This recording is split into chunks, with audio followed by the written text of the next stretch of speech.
Hello friends, welcome to the session of M Laxmikanth part 6। कल की class में हम लोग एम लक्ष्मीकांत का चैप्टर नंबर 2 है उसको स्टार्ट कर दिया था और हम लोग कॉन्स्टिट्यूएंट असेंबली के इलेक्शन तक हम लोग पहुंच गए थे कि इलेक्शन में कांग्रेस ने कितनी सीटें जीती और बाकी लोगों ने कितनी सीटें जीती। आज की क्लास हम लोग इसको आगे बढ़ाते हुए देखते हैं आज हम लोग क्या क्या पढ़ेंगे। आज की क्लास के देखिए जो मेन इंपॉर्टेंट दो टॉपिक सबसे ज़्यादा इंपॉर्टेंट है। एक तो सबसे इंपॉर्टेंट है ऑब्जेक्टिव रिजोल्यूशन, इसको हम लोग उद्देश्य संकल्प बोलते हैं। और आज की क्लास का जो दूसरा सबसे इंपॉर्टेंट टॉपिक है वो है मेजर कमिटीज। कौन कौन सी कमिटीज मुख्य थी जिसने संविधान बनाने में अपना योगदान दिया।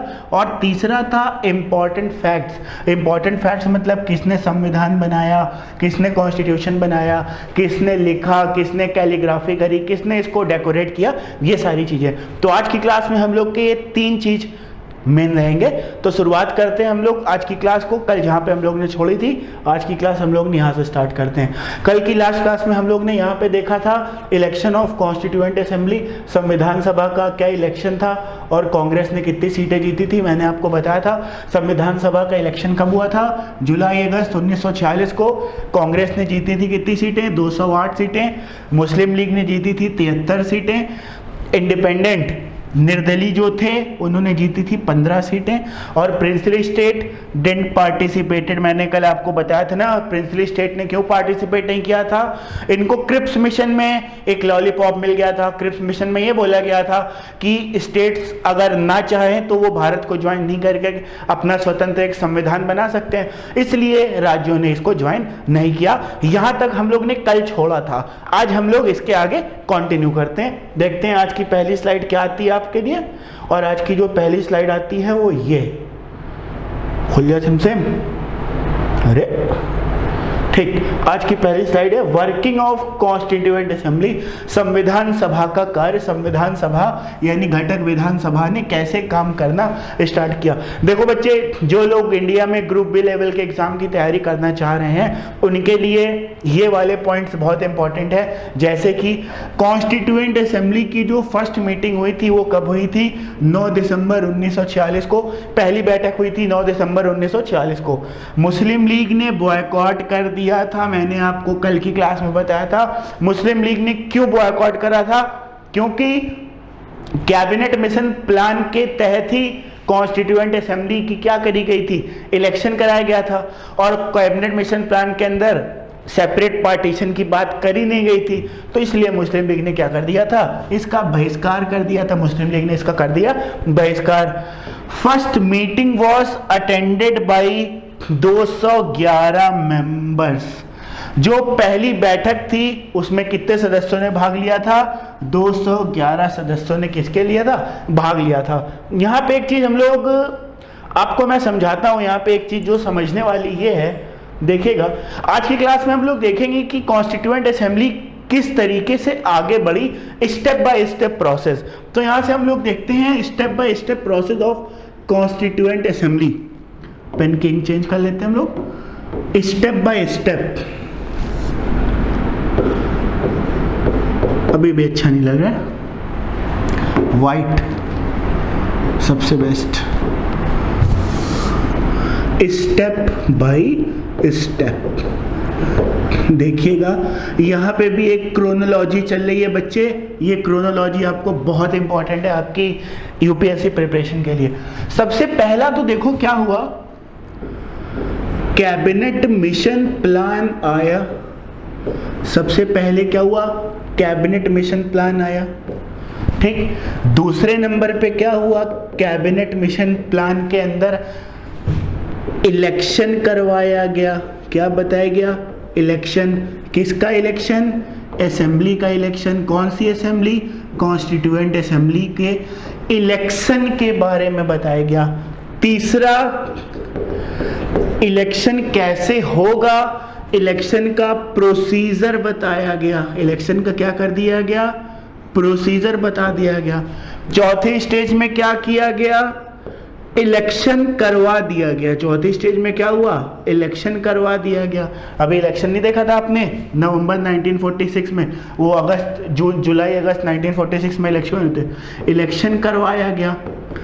अब भैया जब इलेक्शन करवाया गया तो इलेक्शन के बाद क्या हुआ, लोग सिलेक्ट होकर आए, लोग क्या हुए, लोग सिलेक्ट होकर आए, लोग क्या हुए, सिलेक्ट होकर आए। तो सिलेक्ट होकर कहां पे आए, कॉन्स्टिट्यूएंट असेंबली के अंदर आए, संविधान सभा के अंदर आए। कहां पे आए, कॉन्स्टिट्यूएंट असेंबली के अंदर आए। ये सभी लोग आए सिलेक्ट होके। अब इन सभी लोगों ने जब चुन के आए भैया, तो अपनी अपनी इन सब ने क्या कर ली, एक एक जगह ले ली कि हम इधर बैठेंगे, तुम इधर बैठना। सारे लोग बैठते चले गए, सब लोग अपनी अपनी जगह पे क्या हो गए बच्चे, बैठ गए। अब जब सभी लोग अपनी जगह पे बैठ गए बच्चे, तो ये बताओ ये सारे लोग यहाँ पे क्यों आए हैं। ये सारे लोग यहाँ पे आए हैं संविधान बनाने के लिए। ये सारे लोग यहाँ पे क्या है, संविधान बनाने के लिए। तो ये सारे लोगों का यहाँ पे बैठने का उद्देश्य क्या था, संविधान बनाना, मेकिंग ऑफ कॉन्स्टिट्यूशन। क्या बनाना, संविधान बनाना। क्लियर हो गया, ठीक। तो एक चीज देखो बच्चे, आज 2020 में हम लोग के पार्लियामेंट में जब लोग सिलेक्ट होके आते हैं, तो उसके बाद वो लोग क्या लेते हैं, पहले शपथ लेते हैं, शपथ लेते हैं, उसके बाद ही तो वो लोग क्या करते हैं, काम करना स्टार्ट करते हैं। अभी कॉन्स्टिट्यूएंट असेंबली आई है सिलेक्ट होके, क्या आई है, सिलेक्ट होके, ठीक। तो अब देखो क्या होगा, यहां पे इसकी फर्स्ट मीटिंग होती है। क्या होती है, फर्स्ट मीटिंग। किसकी फर्स्ट मीटिंग होती है, कॉन्स्टिट्यूएंट असेंबली की फर्स्ट मीटिंग होती है। अब ये कॉन्स्टिट्यूएंट असेंबली की जो फर्स्ट मीटिंग है,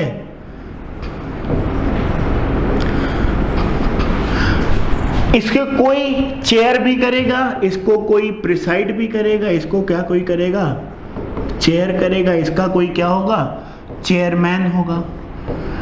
पर बच्चे एक चीज जानो, ये जो वर्ड चेयरमैन है ये आया है कॉन्स्टिट्यूशन बनने के बाद। ये कब आया है, कॉन्स्टिट्यूशन बनने के बाद। क्लियर हो गया, जो चेयरमैन शब्द है ये आया है कॉन्स्टिट्यूशन बनने के बाद। उस समय असेंबली का जो मुखिया होता था वो चेयरमैन नहीं होता था, उसका नाम होता था प्रेसिडेंट। उसको हम लोग क्या कहते थे, उसको हम लोग क्या कहते थे, प्रेसिडेंट कहते थे। तो बच्चे याद रखना, प्रेसिडेंट और चेयरमैन का मतलब क्या है। यहाँ पे चेयरमैन का मतलब सभापति से है, पर ये जो आज वर्ड चेयरमैन बोला जाता है ये कॉन्स्टिट्यूशन बनने के बाद से आया। उसके पहले जो सभापति होता था उसको क्या बोलते थे, प्रेसिडेंट। ये बात मैंने इसलिए आपको एक्सप्लेन करी ताकि आप प्रेसिडेंट का मतलब राष्ट्रपति, भारत का पहला नागरिक ना समझने लगी। क्लियर हो गया, ठीक। अब देखिए क्या हुआ, प्रेसिडेंट भी हो गए। अब देखिए इसमें, अब इसमें क्या हुआ, संविधान सभा की अब मीटिंग स्टार्ट हुई। संविधान सभा की क्या स्टार्ट हुई बच्चे, मीटिंग स्टार्ट हुई। अब देखिए मीटिंग में किन किन लोगों ने हिस्सा लिया। आज आप लोग संसद भवन देखते हैं ना, संसद भवन। संसद भवन में इस साइड होता है सभापति, इधर साइड क्या होता है, सभापति यानी कि स्पीकर, और इस साइड बैठे होते हैं चारों तरफ मेंबर्स। हर तरफ इसके क्या बैठे होते हैं, मेंबर्स घेरे रहते हैं इसको। ये सारे क्या होते हैं, आज का जो पार्लियामेंट है सब ऐसे ही तो काम करता है, चारों तरफ ऐसे ही बैठे रहते हैं, और नीचे सभापति का स्टाफ बैठा रहता है जो बिल्स और ये सारी चीजों को पास करता है, ठीक। अब यहाँ पे जो सभापति शब्द है ये उस समय क्या था, प्रेसिडेंट। क्या था, प्रेसिडेंट। और यहाँ पे ये जितने लोग बैठे हुए हैं, यहाँ पे जितने लोग क्या हुए हैं, बैठे हुए हैं, इनका उद्देश्य क्या है, इनका उद्देश्य है कॉन्स्टिट्यूशन बनाना।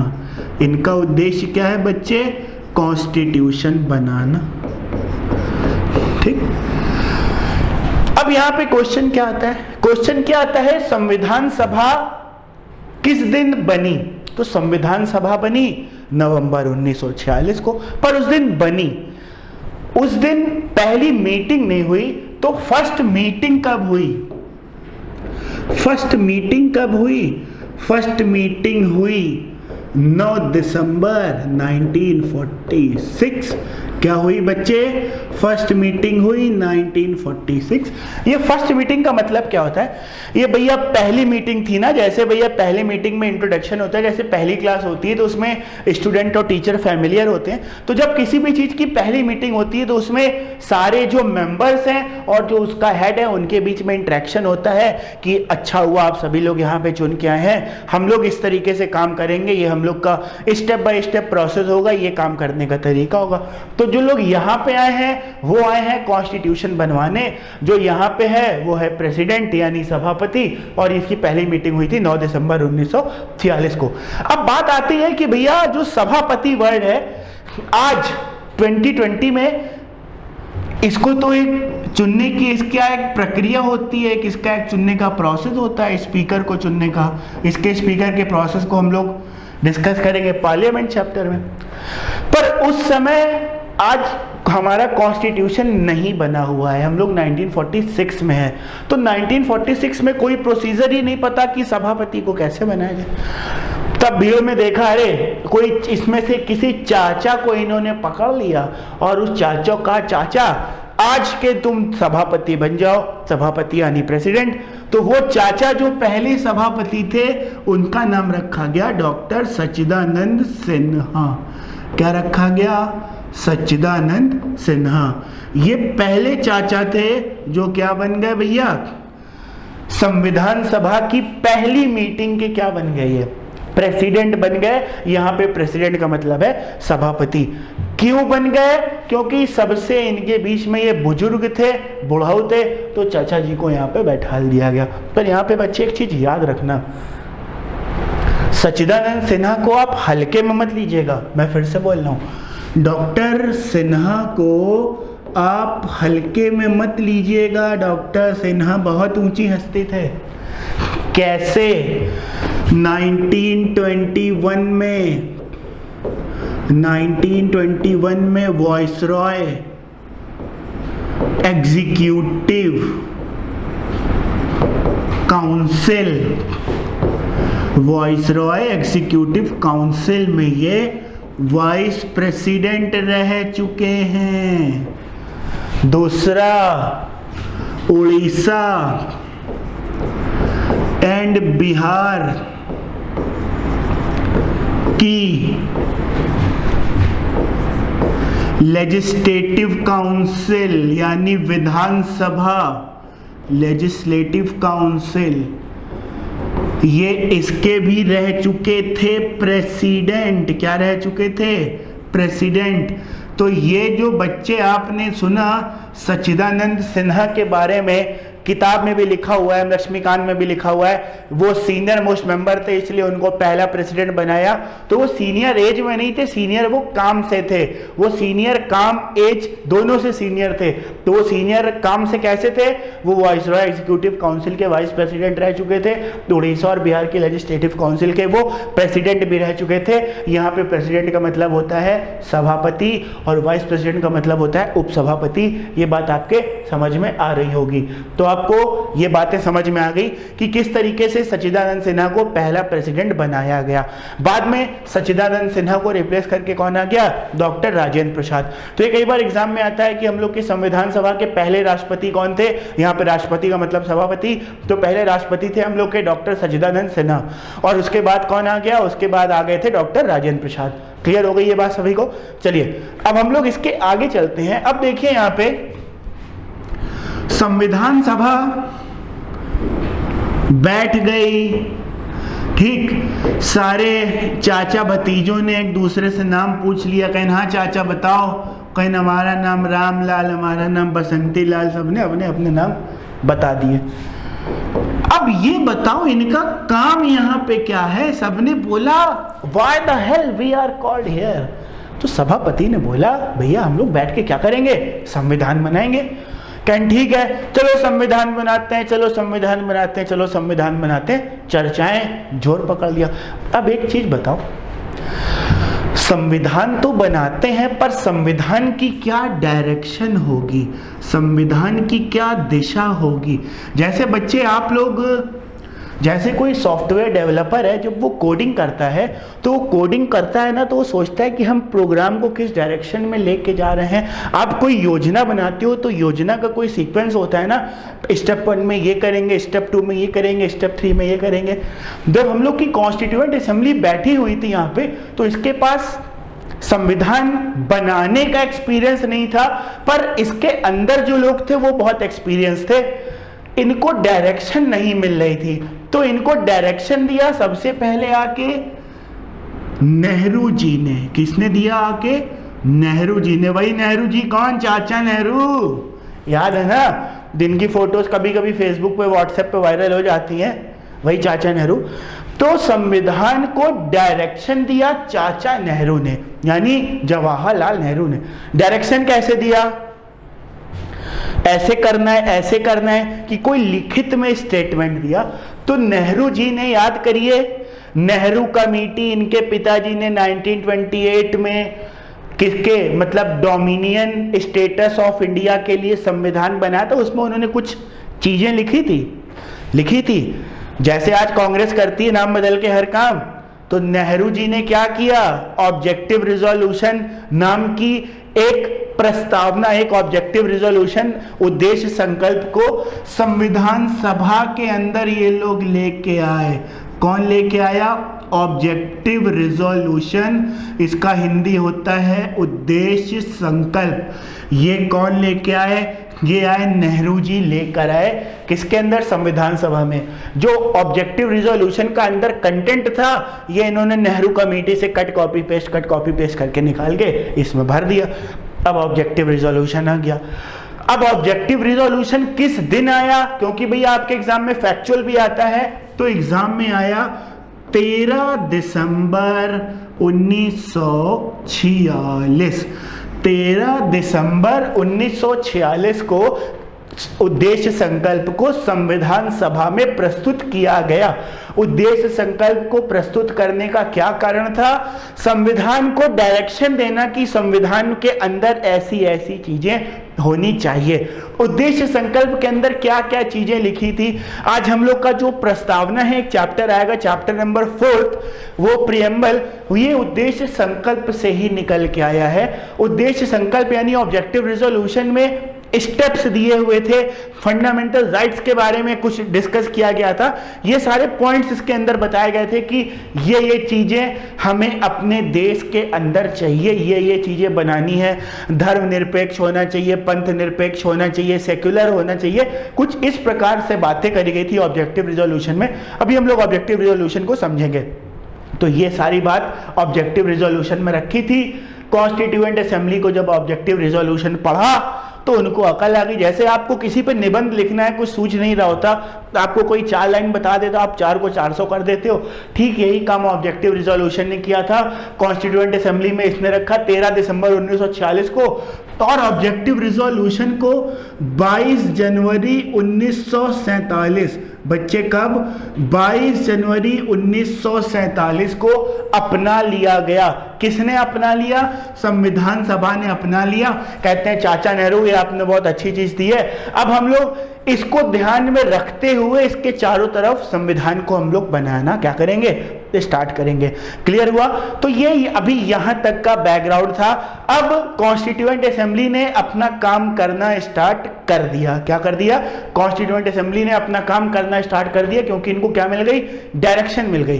पर आज अभी आप थोड़े दिन पहले देख रहे थे ना, अभी राज्यसभा में सारे सांसद धरने पे बैठ गए थे। हमारे जो डिप्टी चेयरमैन थे वो उनके लिए चाय लेके गए थे कि साहब चाय पी लो, धरने पे ना बैठो। एक चीज बताओ, पार्लियामेंट के अंदर होते हैं सांसद, अगर सांसद स्ट्राइक कर जाएंगे तो पार्लियामेंट अपना काम कर पाएगा? जो पार्लियामेंट का उद्देश्य है वो पूरा होगा? नहीं होगा। तो भैया संविधान सभा के अंदर अगर कोई मेंबर, जैसे कुछ ये 4-5 के नॉटी लोग, आजकल नॉटी वर्ड बड़ा ट्रेंडिंग चल रहा है, कुछ नोटी लोग अगर भैया शैतानी करेंगे तो कॉन्स्टिट्यूएंट असेंबली अपना काम कर पाएगी? नहीं कर पाएगी। ये नोटी लोग थे कौन? मुस्लिम लीग वाले थे। ये नोटी लोग कौन थे? मुस्लिम लीग थे। ये मुस्लिम लीग क्यों नोटी बन गया? वो इनको काम नहीं करने दे रहा था। क्यों नहीं करने दे रहा था? जैसे वो लोग कुछ बिल पाते कि we here should sit to pass this bill and ये कहता हमें चाहिए आज़ादी, लेके रहेंगे आज़ादी, कैसे नहीं दोगे आज़ादी, इस तरीके से लोग धरने बैठ जाते थे। तो जो संविधान सभा का पर्पस था, क्या था पर्पस, वो पूरा नहीं हो पा रहा था। अब ये लोग बड़े परेशान, यार काम करें तो कैसे करें। तब ये लोग बैठे संविधान सभा के मुस्लिम लीग वाले, अंग्रेजों से भी मिले, अंग्रेज इनसे भी मिले। अंग्रेजों ने पूछा कि तुम लोग क्यों नहीं संविधान बना रहे हो, तुम लोग क्यों नहीं करने दे रहे हो? मुस्लिम लीग कह रही हम करने नहीं देंगे जब तक आप हमको हमारा इंडिपेंडेंस नहीं दे देते, हमें एक जाति के आधार पर एक देश नहीं बना देते। तो भैया अंग्रेजों के अंदर भी लगा कि यार अब तो हमें मजबूरी में भारत छोड़ना ही है, क्यों ना एक काम करें, भारत को जिंदगी भर का एक कोड़ दे के चले जाएं। जिंदगी भर का क्या दे के चले जाएं? कोड़ दे के चले जाएं। तब अंग्रेजों ने क्या किया? 3 जून, कब? 3 जून 1947 को एक भारत में प्लान भेजा जिसको बोलते हैं माउंटबेटन प्लान। कौन सा प्लान? Mountbatten plan. और ये माउंटबेटन प्लान था जिसमें पहली बार अंग्रेजों ने 2 अलग डोमिनियन की बात करी। ये बोला ये होगा इंडिया और ये होगा पाकिस्तान।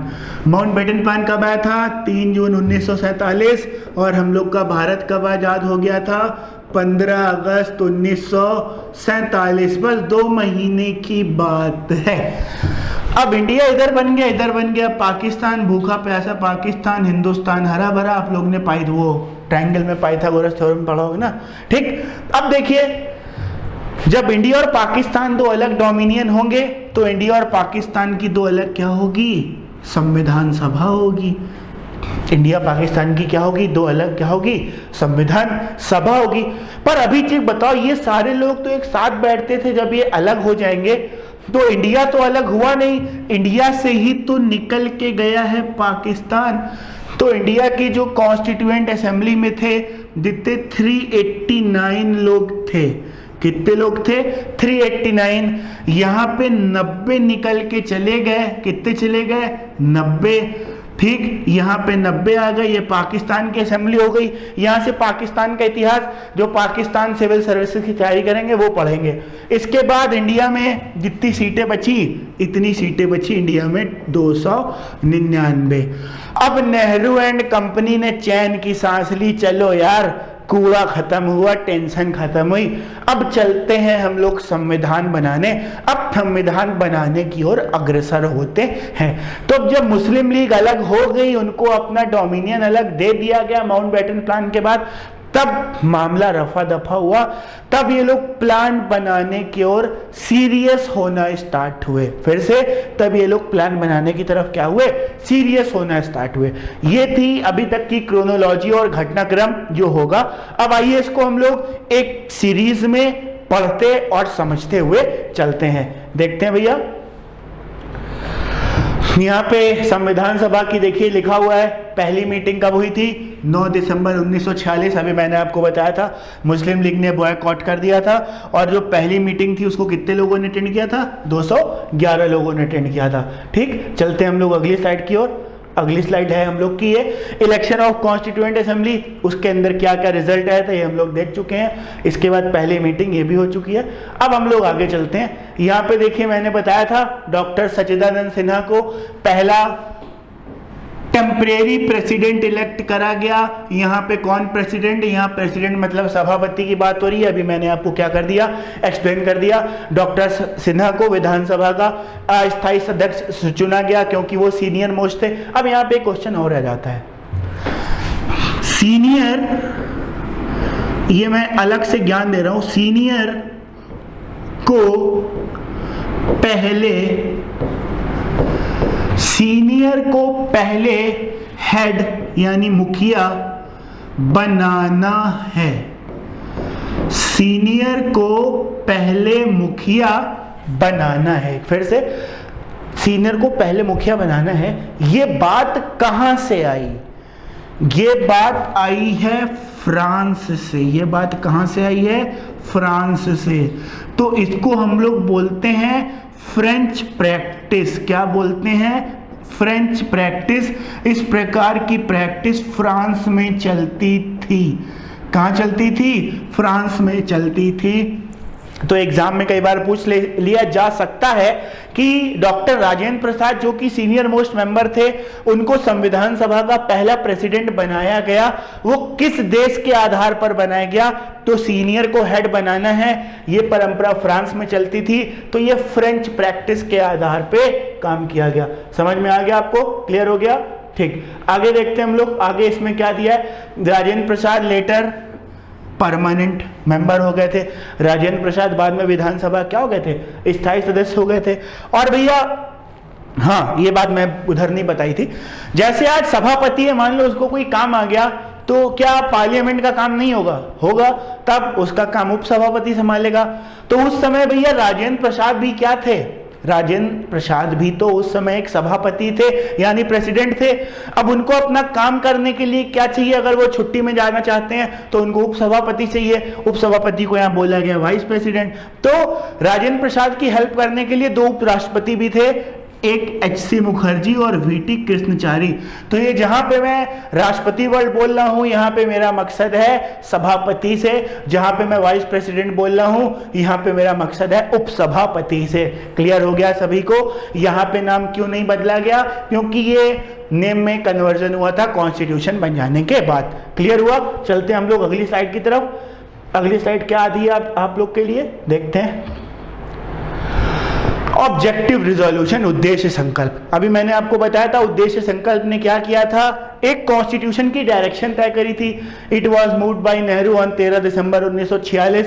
ठीक है। It led the philosophy of Indian constitution. उसने भारतीय कॉन्स्टिट्यूशन की क्या रखी? फिलॉसफी। इसने भारतीय संविधान का दर्शन रखा। हमने क्या बोला? संविधान को डायरेक्शन नहीं मिल रही थी, इसने क्या बता दी? डायरेक्शन बता दी। क्लियर हो गया? तो और 22 जनवरी 1947 को इसको क्या कर लिया गया? एडॉप्ट कर लिया गया। हमने कहा 13 दिसंबर को रखा गया, 22 जनवरी को एडॉप्ट कर लिया गया। संविधान सभा ने इसको एडॉप्ट करा। एडॉप्ट का मतलब ये हुआ कि जो ऑब्जेक्टिव रिजोल्यूशन में बात कही गई है ये सत्य है, हम लोग कॉन्स्टिट्यूशन की डायरेक्शन इसी ओर लेके चलेंगे। क्लियर हो गया सभी को? चलते हैं अगली स्लाइड पे चलते हैं। अगली स्लाइड क्या है हम लोग की? अगली स्लाइड है हम लोग की है changes made by India independence act. हमने आपको बताया था इंडिया इंडिपेंडेंस एक्ट और माउंटबेटन प्लान में क्या चेंजेस हुए थे। हमने बोला था जो मुस्लिम लीग ने पहले बॉयकॉट कर दिया था, उसने क्या करा? बाद में ज्वाइन कर लिया था। क्यों ज्वाइन कर लिया गया था? क्योंकि माउंटबेटन प्लान में डिवाइड की बात कर दी गई थी। और उसका assembly can frame any constitution. Assembly किसी भी प्रकार का इसमें क्या कर सकती है? असेंबली इसमें किसी भी प्रकार का क्या कर सकती है? संविधान बना सकती है। ठीक है, चलिए हम लोग आगे देखते हैं। अभी आपने देखा ना मुस्लिम लीग ने क्यों बॉयकॉट कर दिया था पहले, अब मुस्लिम लीग क्यों वापस आ गई? क्योंकि माउंटबेटन प्लान में इस तरीके से बोला गया था। तो देखिए assembly can frame any constitution. अब असेंबली कोई भी कॉन्स्टिट्यूशन बना सकती है। अगला क्या है? Now assembly simultaneously to function. हाँ, अब देखिए यहाँ से बहुत इंपॉर्टेंट चीज आई है। क्या? संविधान सभा। अब एक चीज देखो, समझो इसको। अंग्रेजों ने भारत से बोल दिया है कि तुम लोग गरीब लोग अपना क्या करो, संविधान अलग अलग बनाओ। माउंटबेटन प्लान आया था 3 जून 1947 को, माउंटबेटन प्लान अलग हो गया। अब 15 अगस्त 1947 को भारत पाकिस्तान भी अलग हो गया, तलवारें खींच गई, गदर हो गया, गदर आंदोलन हो गया, खूब मार कुटाई हुई, 2 अलग अलग देश बन गए। अब जब अंग्रेज भारत से चले गए तो सारा पुलिस कंट्रोल सब किसके अंडर में आ गया? भारत के अंडर में आ गया। बिल्कुल आ गया। अब मान लो कोई भारतीय चोरी करता है, चकारी करता है, कुछ भी XYZ करता है, तो बच्चों ये बताओ उसको पकड़ने के लिए हमें कोई नियम कानून, कुछ IPC की धारा चाहिए कि नहीं?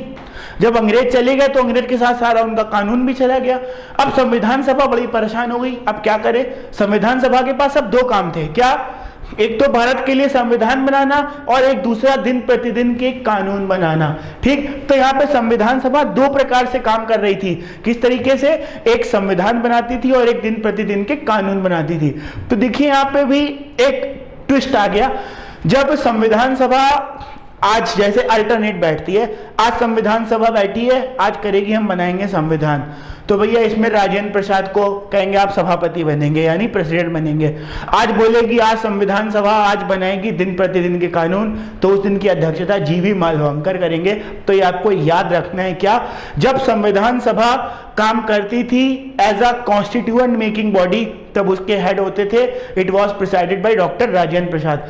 जब संविधान सभा वर्क करती थी as a day to day making body, तब उसके जो अध्यक्ष होते थे प्रिसाइडेड बाय डॉक्टर जीवी मालवांकर। क्लियर हो गया? ये दो चीजें याद रखिएगा। तो संविधान के दो काम होते थे, एक होता था देश का निर्माण करना और एक होता था देश के लिए नियम बनाना। ठीक, then assembly makes constitution, then it is presided by Rajendra Prasad. देखिए जब संविधान बनाती थी तो उसकी अध्यक्षता कौन करता था? राजेंद्र प्रसाद करते थे। और जब क्या कहते हैं ऑर्डिनरी लॉज बनाए जाते थे तो उसकी अध्यक्षता कौन करते थे? जीवी मालवांकर करते थे। देखिए ये चीज क्लियर हो गई।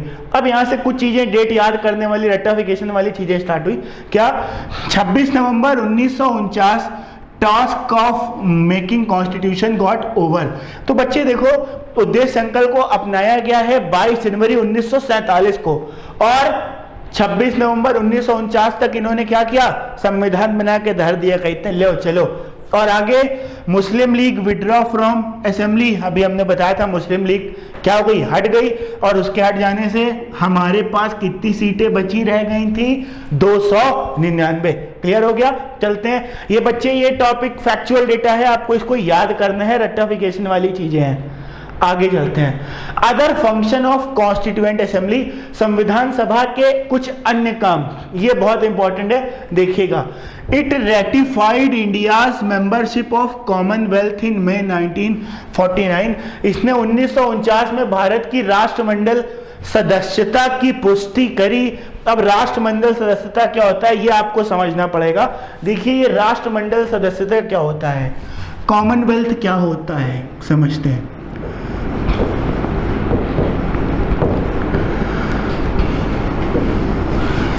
कॉमनवेल्थ का मतलब होता है वो ब्रिटिश की कॉलोनी, वो ब्रिटिश की कॉलोनी जहां पर कभी ब्रिटिशर्स राज करते थे, वहां आज उस देश का शासन है, वहां पे उस देश का शासन है और उस देश के रूल्स रेगुलेशन है, उस देश के नियम कानून हैं, उस देश का शासन है, उस देश के रेगुलेशन है, उस देश के नियम कानून है। क्लियर हो गया? तो जो देश जहां पे ब्रिटिशर्स ने कभी शासन किया हुआ था, आज वो देश इंडिपेंडेंट हो गया है, वो देश को कहा जाता है कॉमनवेल्थ। तो अब एक सर कॉमनवेल्थ देने से क्या फायदा? कॉमनवेल्थ एक प्रकार का टैग होता है जो ब्रिटिशर्स लोग ऑफिस करते थे। हम लोग के चाचा नेहरू भैया वो ब्रिटिशर्स के बड़े फायदेमंद थे, तो उन्होंने कहा कि माय लॉर्ड आप हमारे देश में शासन करके गए हैं, तो चलिए हम कॉमनवेल्थ के अंदर भारत को भी शामिल कर लेते हैं। तो वर्तमान में कॉमनवेल्थ में लगभग 54 से 55 देश हैं जो शामिल हैं, और इन्हीं के बीच में कॉमनवेल्थ गेम्स आयोजित करे जाते हैं। क्लियर हो गया? कॉमनवेल्थ का मतलब ये नहीं है कि आज भी ब्रिटिशर्स भारत पे शासन कर लेंगे। आजकल फेसबुक यूनिवर्सिटी और व्हाट्सएप यूनिवर्सिटी हम लोग देखते हैं, तो उसमें ये कहीं से सुन लेते हैं कि भारत तो अंग्रेजों ने 99 साल के लीज पर रखा है। ऐसा कोई लीज पे नहीं रखा है। अब अंग्रेज भारत आएंगे तो पटक पटक मारे जाएंगे, दौड़ा दौड़ा मारे जाएंगे। क्लियर हो गया? कॉमनवेल्थ का मतलब आप सभी लोग समझ गए होंगे। चलते हैं हम लोग, अगला क्या लिखा है? It adopted national flag on 22 जुलाई 1947। भैया रेक्टिफिकेशन वाली चीज है, याद रखिएगा, ये सेकंड पॉइंट है, 222 नहीं है, याद रखना, ये 2 और उसमें डिफरेंस है।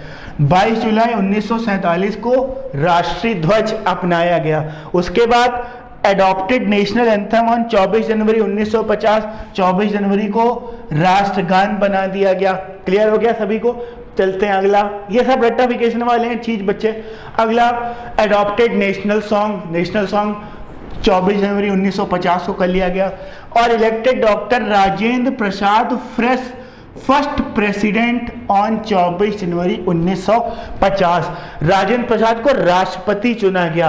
अब देखो फिर यहां पे एक ट्विस्ट, यहां पे जो राजेंद्र प्रसाद को 24 जनवरी 1950 को राष्ट्रपति चुना गया, अब यहां पे ये सभापति नहीं है, अब यहां पे सभापति से मतलब नहीं है, अब ये एक्चुअल प्रेसिडेंट हैं, अब ये एक्चुअल राष्ट्रपति हैं। ये देश के फर्स्ट पर्सन की यहां पे बात करी जा रही है। किसकी बात करी जा रही है? फर्स्ट पर्सन की।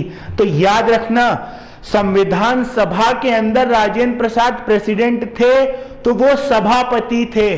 संविधान बनने के बाद राजेंद्र प्रसाद राष्ट्रपति हैं, अब वो देश के राष्ट्रपति हैं। He is the first person of India. Clear हो गया? असेंबली में अगला है, कितनी समय काम किया असेंबली ने? 2 साल 11 महीने 18 दिन काम किया। और असेंबली में टोटल कितने सत्र थे? 11 सेशन थे।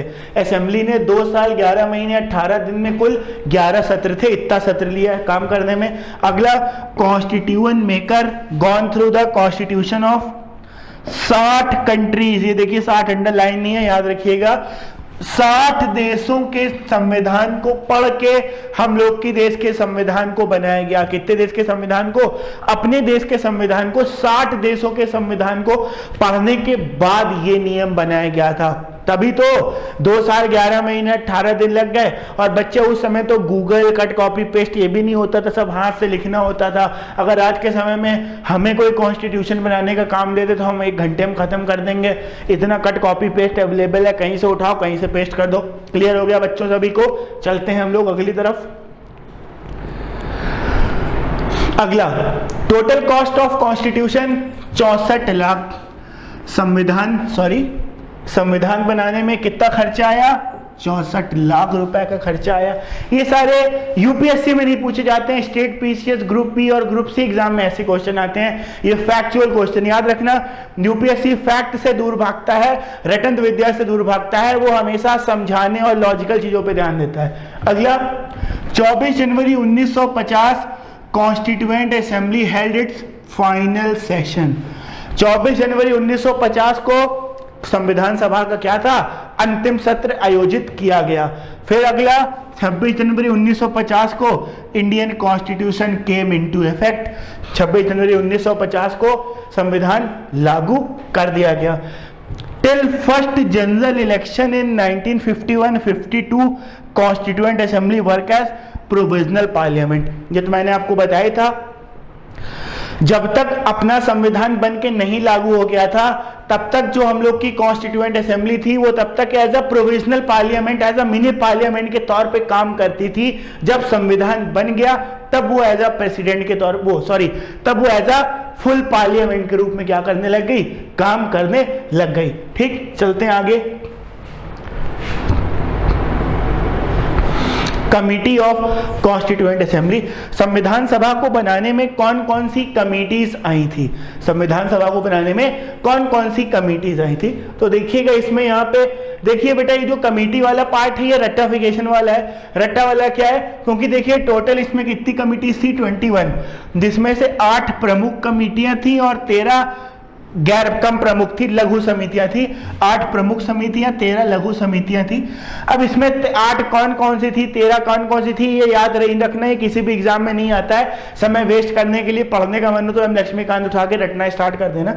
अगला, मोस्ट इंपॉर्टेंट, उसके अंदर जो सबसे इंपॉर्टेंट थी ड्राफ्टिंग कमेटी, मसौदा समिति इसके अंदर सबसे इंपॉर्टेंट थी क्योंकि इसके अध्यक्ष थे डॉक्टर BR अम्बेडकर। अब एक क्वेश्चन आता है, जो मसौदा समिति थी वो कौन सी थी? मेजर के अंदर आती थी कि माइनर के अंदर?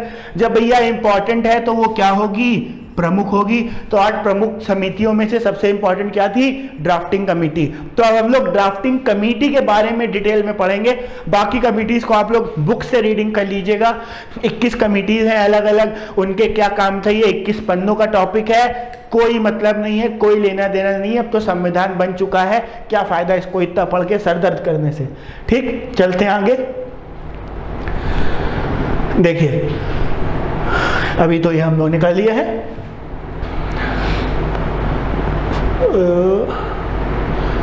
ठीक, पहला मसौदा ये क्या है, इसमें कुछ गड़बड़ हो रहा है।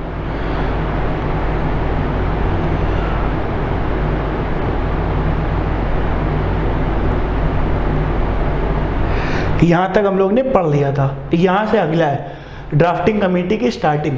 ठीक, ड्राफ्टिंग कमेटी कब स्टार्ट हुई? ड्राफ्टिंग कमेटी सेटअप हुई थी 29 अगस्त 1947 को। ठीक, 29 अगस्त 1947 मेरे बर्थडे वाले दिन स्टार्ट हुई थी। The task of this committee was to prepare draft of new constitution. इसका मुख्य उद्देश्य क्या था? संविधान का मसौदा तैयार करना। इट पब्लिश्ड फर्स्ट ड्राफ्ट फरवरी 1948। देखिए यहां से डेटा थोड़ा फैक्चुअल हो जाएगा, रेक्टिफिकेशन वाला होगा। इसने अपना पहला मसौदा यानी पहला ड्राफ्ट कब तैयार कर दिया था? 1948 के अंदर। एक चीज जान लो, ये ड्राफ्टिंग कमेटी करती क्या थी, थोड़ा समझ लेते हैं। ड्राफ्टिंग कमेटी काम ऐसे करती थी, ये पहले एक ड्राफ्ट बना देते थे, उसको कहते थे पढ़ो सब लोग। तो एक ड्राफ्ट 3 रीडिंगों से गुजरता था, 3 बार उसको पढ़ा जाता था। उसके अंदर जो कमियां होती थी उसको सॉर्ट किया जाता था। जो फाइनल रीडिंग होती थी वो बिल्कुल लास्ट होती थी, उसके बाद उसके अंदर कोई करेक्शन नहीं होता था। तो ड्राफ्टिंग कमेटी ने बहुत सारे ड्राफ्ट बनाए हैं, तो उनका हर एक ड्राफ्ट कितने से निकलता था? 3 बार की रीडिंग से निकाला जाता था। ठीक, तो पहला ड्राफ्ट कब आया? फरवरी 1948। रेक्टिफिकेशन ऑन रखिए, रटते रहिए रटते रहिए रटते रहिए।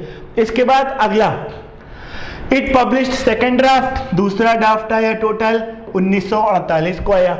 ठीक, अब इसमें एक चीज और जान लो, ये जो हम लोगों की ड्राफ्टिंग कमेटी थी, कई बार इसमें एग्जाम में पूछ लिया गया है, बहुत बार पूछा गया कि उसमें टोटल कितने सदस्य थे, कितने सदस्य होते हैं। तो भैया इसके अंदर 7 सदस्य थे, याद रखना। इसके हेड थे अंबेडकर, चेयरमैन अभी मैंने आपको बताया था। दूसरा गोपाल स्वामी अय्यर, तीसरा अलादी कृष्ण स्वामी अय्यर, चौथा थे डॉक्टर के मुंशी, 5वें थे सैयद मोहम्मद सादुल्ला, 6ठे थे एन माधवा राव। इन्होंने बीएल मीटर को रिप्लेस किया था। बीएल मीटर पहले थे, बाद में उनकी कुछ तबीयत खराब हो गई इसलिए वो चले गए थे। अगले बाद में आए थे टीटी कृष्णचारी। इन्होंने क्या कहते हैं, डीपी खेतान, जो खेतान पंखे होते हैं, उनको रिप्लेस किया था क्योंकि उनकी मृत्यु हो गई थी किसी कारणवश, खराब हेल्थ की वजह से। तो ये 7 नाम जैसे आपको मन हो याद कर लेना, रेक्टिफिकेशन ऑन रखते हुए, क्योंकि यहाँ पे रट्टा मारो जिंदाबाद चलाना है हम लोगों को। चलते हैं अगला। यहाँ पे है इनैक्टमेंट ऑफ कॉन्स्टिट्यूशन। संविधान कैसे आया, संविधान का अधिनियम कैसे आना स्टार्ट हुए, देखते हैं यहाँ पे। Final draft of assembly was introduced on 4 नवंबर 1948। बेटा डेट याद करते चलना, डेट बहुत इंपॉर्टेंट है। संविधान का फाइनल ड्राफ्ट किस दिन आया? 4 नवंबर 1948 को। और वो कितनी स्टेज से गया? 3 स्टेजेस से। और उसमें टोटल कितने करेक्शन करे गए? 7653 करेक्शन करे गए। क्लियर हो गया? हमने बोला था हर ड्राफ्ट कितने चरणों से गुजरता था? 3 चरणों से गुजरता था। तो भैया जो तीसरा चरण था, फाइनल था, third reading of final draft started from 14 November 1950 where Ambedkar move a motion constitution in assembly is passed. तो भैया 14 नवंबर 1949 यानी नेहरू जी के बर्थडे वाले दिन। अब देखिए नेहरू और अम्बेडकर में क्या नेक्सस था कि आखिरी दिन हम उसी दिन कॉन्स्टिट्यूशन पास बोलेंगे जिस दिन क्या कहते हैं आपका बर्थडे होगा। 14 नवंबर 1949 को नेहरू ने सबसे आखिरी दिन एक प्रस्ताव बनाया और बोला कि अब हम लोग संविधान को क्या करते हैं, पारित। पर एक चीज बताओ, पारित करने के बाद उसमें सिग्नेचर भी होते हैं ना, तब इसके बाद इसमें क्या होगा, सिग्नेचर होगा। देखिएगा ठीक, इसमें out of 299 members 284 were present and signed the constitution. भैया आज के समय में हम लोगों को सिग्नेचर कौन करता है, राष्ट्रपति करता है, तब बिल साइन होता है। पर यहाँ पे उस समय ऐसा राष्ट्रपति नहीं था, यहाँ पे सबकी सहमति चाहिए थी। तो यहाँ पे बिल में कितने लोगों ने साइन किया, 284 लोगों ने, ये याद रखना कि हम लोग के संविधान में कितने लोगों ने साइन किया, 284, रट्टा मारो जिंदाबाद, याद रखना। 26 नवंबर 1949, this date is also mentioned in the preamble of constitution. तो 26 नवंबर 1949 को हम लोगों का सिग्नेचर खत्म हुआ, तो और 26 नवंबर 1949 को ये डेट संविधान में लिख दी गई, प्रस्तावना में लिख दी गई कि आज के दिन हम लोग का संविधान बनके रेडी हो गया। किस दिन रेडी हो गया? 26 नवंबर 1949 को रेडी कर दिया गया। ठीक, उसके बाद जो हम लोग का मूल संविधान है उसमें टोटल 395 आर्टिकल हैं और 8 शेड्यूल हैं। हम लोग का जो मूल संविधान है उसमें टोटल कितने? 395 लेख और 8 अनुसूची हैं। पर एक चीज जानो, आज लगभग 470 के आसपास आर्टिकल हैं और लगभग आज 12 सूचियां हैं। तो ये कैसे बढ़ी? पर बोला तो यही एक चीज जान लेना, आर्टिकल कभी 305 के बाहर नहीं, 395 के बाहर नहीं जाएगा और सूची कभी 8 के बाहर नहीं जाएगी। इसमें पॉइंट 1 पॉइंट 2 करके ऐड ऑन होता रहता है, इसमें बेसिक्स को चेंज नहीं करते। आगे हम लोग संविधान संशोधन पढ़ाएंगे तो उसमें हम लोग डिटेल में इसको डिस्कस करेंगे, तब तक थोड़ा सा पेशेंस रखिएगा। ठीक, ओरिजिनल संविधान में इतने चीजें थी। चलते हैं आगे। The preamble was enacted after the enactment of constitution, प्रस्तावना लागू कर दी गई। इसके बाद अभी हमने बोला ना, उद्देश्य संकल्प से ही प्रस्तावना निकला था। अब ये उद्देश्य संकल्प हो गया, प्रस्तावना चैप्टर नंबर 4 में पढ़ेंगे हम लोग। उसके बाद for his outstanding contribution B.R. Ambedkar was known as father of Indian constitution. उनके एक्सेप्शनल काम के लिए अंबेडकर को भारतीय संविधान का पिता कहा जाता है और उनको आधुनिक मानू तो नहीं होगा, मॉडर्न मानू की उपाधि से उनको क्या किया जाता है? जाना जाता है। ये रट्टा मारो जिंदाबाद, याद करते चलिए, याद करते चलिए।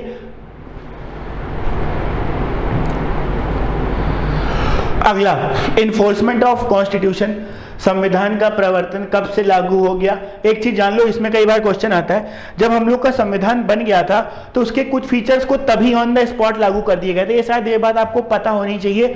26 नवंबर 1949 को संविधान बन के रेडी हुआ और संविधान हम लोग का 26 जनवरी 1950 से लागू किया गया। कब से लागू किया गया? 26 जनवरी 1950 से लागू किया गया। क्यों किया गया? याद करिए, हमने आपको बताया था ना, क्विट इंडिया मूवमेंट, रावी नदी के किनारे तिरंगा झंडा फहराया गया और 26 जनवरी 1930 को पूर्ण स्वराज दिवस के रूप में घोषित किया गया। इसलिए संविधान की ऑफिशियल डेट ऑफ इनैक्टमेंट को इन्होंने 2 महीने तक रोके रखा और 26 नवंबर से लेके चले गए थे लोग कहां पे? 26 जनवरी के लिए। ठीक, तो पर एक चीज नहीं है, सारे फीचर्स को ये लोग ने नहीं स्टार्ट मतलब ले गए थे 26 जनवरी तक, कुछ फीचर्स को पहले स्टार्ट कर दिया था, जैसे सिटीजनशिप हो गया, इलेक्शन हो गया, नागरिकता और चुनाव को इन्होंने तुरंत ही कहा ये आज बना कल से लागू हो गया, क्योंकि उस समय इंडिया और पाकिस्तान के बीच में बहुत क्लैशेस चल रहे थे, इधर के लोग उधर, उधर के लोग इधर आ रहे थे, तो उनको सेटल करने के लिए सिटीजनशिप चैप्टर को उन्होंने पहले से लागू कर दिया कि नहीं आज नागरिकता का प्रावधान आज से चालू है। और अभी तक हम लोग का पार्लियामेंट कैसा था? प्रोविजनल पार्लियामेंट था, टेम्परेरी पार्लियामेंट था। तो भैया इलेक्शन का आप काम कराते हैं, आप नए आजाद भारत में जो एक गणतंत्र भारत है, रिपब्लिक भारत है, रिपब्लिक का मतलब वो देश जिस देश का अपना खुद का संविधान है और वहां पे संविधान के अनुसार सारी चीजें करी जाती हैं। अब एक गणतंत्र भारत आजाद तो हो गया था 1947 में, अब एक गणतंत्र भारत में भी एक चुनाव करा लेना चाहिए। तो जब 26 जनवरी 1950 को संविधान लागू हो गया, उसके बाद इलेक्शन का प्रोसीजर और नागरिकता को इन्होंने स्टार्ट कर दिया गया। और भी कई सारी चीजें हैं, देखिए इसमें साथ में आई हैं। Some provision of constitution like citizenship, election, provisional parliament और शॉर्ट टाइटल, ये सारे प्रावधान कब से आ गए थे? 26 नवंबर 1949 से ही लागू कर दिए गए थे। कौन कौन से अनुच्छेद? कभी एग्जाम में पूछ लेता है, रट्टा मारो जिंदाबाद, 5, 6, 7, 8, 9, 60, 324, 366, 367 और ये सारे कब से लागू हो गए थे? ये सब 26 नवंबर 1949 से लागू हो गए थे। इसके अलावा जो बचता है वो 26 जनवरी 1950 से लागू हुआ था।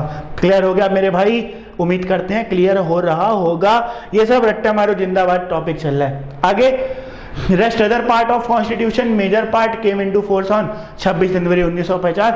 संविधान का अन्य भाग 26 जनवरी 1950 से लागू हुआ। उसके बाद With the commencement of constitution, all the previous act were repealed. संविधान की शुरुआत के बाद जो पुराने एक्ट थे, 2 पुराने एक्ट थे, याद रखना कौन सा, एक था गवर्नमेंट ऑफ इंडिया एक्ट 1935, ठीक, उसके बाद इंडिया इंडिपेंडेंस एक्ट 1947, इनको हटा दिया गया, इनके दिए गए प्रावधानों को खत्म कर दिया गया, क्योंकि इनके प्रावधान तभी तक लागू थे जब तक संविधान बनाया जा रहा था। संविधान के बन जाने के बाद इनका कोई रोल यहां पे नहीं था। क्लियर हो गया सभी को? ठीक, आगे क्या है, संविधान की शुरुआत के साथ साथ सभी पिछले अधिनियम को निरस्त कर दिया गया। पर एक चीज जान लो, but Privy Council jurisdiction act 1947 was however continued। ये प्रिवी काउंसिल क्या थी? ये प्रिवी काउंसिल क्या थी? प्रिवी काउंसिल तो वैसे तो टॉपिक है सुप्रीम कोर्ट का, पर मैं आपको बताता हूं। आज इंडिया में, फिर से आज इंडिया में आपको लोअर कोर्ट का डिसीजन, हाई कोर्ट का डिसीजन है, ये हम लोग कहां पे लेके जाते हैं? सुप्रीम कोर्ट में। क्या सुप्रीम कोर्ट इस डिसीजन को ओवरटर्न कर सकता है? कर सकता है। अगर आपको मौत की सजा दी गई है तो आप सुप्रीम कोर्ट के ऊपर राष्ट्रपति के पास भी ले जाते हो माफी के लिए। पर मान लो आपको मौत की सजा के अलावा और कोई सजा दी गई, तो क्या आप राष्ट्रपति के पास जा सकते हो? आप राष्ट्रपति के पास नहीं जा सकते, पर राष्ट्रपति चाहे तो इसको माफ कर सकता है। था क्या? ब्रिटिश प्रिवी काउंसिल, ये ब्रिटेन में थी। ये कहां पे थी? ब्रिटेन में थी। इसका काम क्या था? अगर इंडिया के सुप्रीम कोर्ट के दिए गए डिसीजन से आप कभी संतुष्ट ना हो तो आप इसको अंग्रेज में महारानी के सामने प्रिवी काउंसिल घुटने पे बैठ के माय लॉर्ड इस तरीके से आप अपनी विवेचना कर सकते हो। तो महारानी जो ऑर्डर पास कर देगी वो फाइनल माना जाएगा। तो ब्रिटिश प्रिवी काउंसिल तब हटाई गई थी जब इंडिया में सुप्रीम कोर्ट की स्थापना हो गई थी। जब तक सुप्रीम कोर्ट नहीं बना था तब तक, क्योंकि भैया सुप्रीम कोर्ट आया, सुप्रीम कोर्ट के पहले याद करिए कब था? फेडरल कोर्ट इन दिल्ली में स्थापना करी गई थी। तो फेडरल कोर्ट के डिसीजन को हम लोग कहां पे लेके जाते थे? British privy council. British privy council का मतलब महारानी के सामने घुटनों बैठ के इस तरीके से जैसे हम लोग नाच करते हैं वो। क्लियर हो गया? तो प्रिवी काउंसिल हटेगी कब? जब इंडिया में सुप्रीम कोर्ट आ जाएगा। क्लियर हो गया? चलते हैं आगे। क्रिटिसिज्म ऑफ कॉन्स्टिट्यूशन, संविधान में क्या क्या क्रिटिसाइज किया गया, क्यों क्यों क्रिटिसाइज किया गया? सबसे पहले नॉट अ प्रिवेंटिव बॉडी, निवारक निकाय नहीं है। दूसरा, नॉट अ सॉवरेन बॉडी, संप्रभु शरीर नहीं है। तीसरा, टाइम कंज्यूमिंग। ये सारी इसमें बच्चे बातें करी गई हैं। बातें किस तरीके से करी गई? जैसे देखिए यहाँ पे बोला गया है कि संविधान हम लोग का एक प्रिवेंटिव निवारक निकाय नहीं, इसमें मतलब ऐसा कुछ प्रावधान नहीं है, बहुत कोई खास नहीं है। संप्रभु नहीं है। संप्रभु का मतलब ये अपने द्वारा बनाया गया नहीं है, ये ब्रिटिशर्स ने जो government of India act, cabinet mission plan जो बनाया गया था उसके अकॉर्डिंग ये बनाया जा रहा था, इसलिए संप्रभु नहीं है, सॉवरेन नहीं है। टाइम कंज्यूमिंग, 2 साल 11 महीने 18 दिन लगे थे संविधान को बन के आने में, इसीलिए टाइम कंज्यूमिंग था। टाइम कंज्यूमिंग क्यों था? भैया 60 देशों के संविधान को रट्टा मारना है, पढ़ना है, उसको भारत के अकॉर्डिंग इंप्लीमेंट करना है, फिर उसके रिजल्ट को देखना है, तो समय तो लगना ही था, इसीलिए टाइम कंज्यूमिंग था। डोमिनेटेड बाय कांग्रेस, कांग्रेस द्वारा वर्चस्व। भैया उस समय का जो लीडर होगा उसी का वर्चस्व होगा, और आज कांग्रेस बोलती है हमने ये किया वो किया। भैया संविधान में तो सबसे ज्यादा इन्हीं के चाचा ताऊ लोग तो बैठे हुए थे। आगे देखते हैं, लॉयर्स पॉलिटिशियन डोमिनेशन, वकील राजनीतिक वर्चस्व, रिया चक्रवर्ती, सुशांत सिंह राजपूत ड्रग केस, बड़े बड़े वकील, कानून। भैया हम लोग का संविधान ही तो इस प्रकार से है। आज देखिए ना, सुशांत सिंह तो जून में मर गया था, आज भी उसका केस चल रहा है। उनके बड़े वकील हैं जो खूब पैसा कमा रहे हैं, बाकी जितनी एक्ट्रेस पकड़ी जा रही हैं ड्रग्स रैकेट में, उनके वकील खूब काम कर रहे हैं। तो भैया ये एक लॉयर्स की पैराडाइज है यहाँ पे। और एक चीज और, इनका वर्चस्व भी था। भैया जब संविधान वकील लोग बनाएंगे तो अपनी रोजी रोटी का भी तो ध्यान रखेंगे, इसीलिए इंडिया के कॉन्स्टिट्यूशन को लॉयर्स पैराडाइज भी बोला जाता है, वकीलों के लिए स्वर्ग बोला जाता है। क्लियर हो गया सभी को? तो ये थी। आगे देखते हैं क्या क्या विशेषताएं और बची हैं। इंपॉर्टेंट तथ्य। हाँ बच्चे, ये तथ्य है, ये रेक्टिफिकेशन वालों को याद रखना है, बहुत इंपॉर्टेंट है, कई बार पूछा गया एग्जाम में। हाथी, elephant was adopted as the seal of assembly. हाथी को विधानसभा की सील के रूप में अपनाया जाता है। हाथी को जो कॉन्स्टिट्यूएंट असेंबली में जो ठप्पा मारते थे वो सील होती थी। और ड्राफ्टिंग कमेटी के हेड थे अंबेडकर, तो वहीं से मायावती जी ने चुरा लिया हाथी का सिंबल। उसके बाद sir BN Rao appointed as legal adviser of assembly. BN Rao को क्या बोला गया? विधानसभा का कानूनी सलाहकार। आज हम लोग के जो अटॉर्नी जनरल होते हैं, उस समय इस प्रकार के लोग होते थे। अटॉर्नी जनरल को क्या कहते हैं? आज बोलते हैं रूलिंग गवर्नमेंट का जो सबसे बड़ा वकील होता है, उस समय अटॉर्नी जनरल ना होके क्या होता था? लीगल एडवाइजर होता था। आगे HVR Iyengar appointed as secretary of assembly. HVR Iyengar को विधानसभा के सचिव के रूप में नियुक्त किया गया। रट्टा मारो जिंदाबाद, रटते रहो रटते रहो रटते रहो। उसके बाद अगला SN मुखर्जी। SN मुखर्जी को क्या किया गया? चीफ ड्राफ्टमैन के रूप में किया गया। अगला प्रेम बिहारी नारायण राय जादा, ये कैलीग्राफर थे। कैलीग्राफर का मतलब क्या हुआ? इन्होंने संविधान लिखा था अपने हाथों से। The original constitution was beautified and decorated by artist Shanti Niketan. मतलब जो मूल संविधान था उसको अच्छा डेकोरेट करके, अंडरलाइन करके शांति निकेतन के इन्होंने वो बुलाए थे, राइटर्स बुलाए थे। और उसमें से जो एक थे नंदलाल बोस थे, एक थे राम मनोहर सिन्हा जी। क्लियर हुआ? और राम मनोहर सिन्हा ने इल्यूमिनेटेड ओरिजिनल प्रेम्बल, मतलब राम मनोहर सिन्हा ने मूल प्रस्तावना में रोशनी डाली, उसको और अच्छे से प्रकाशित किया। उसके बाद the Hindi version of original constitution was done by Vasant Krishna Vaidya.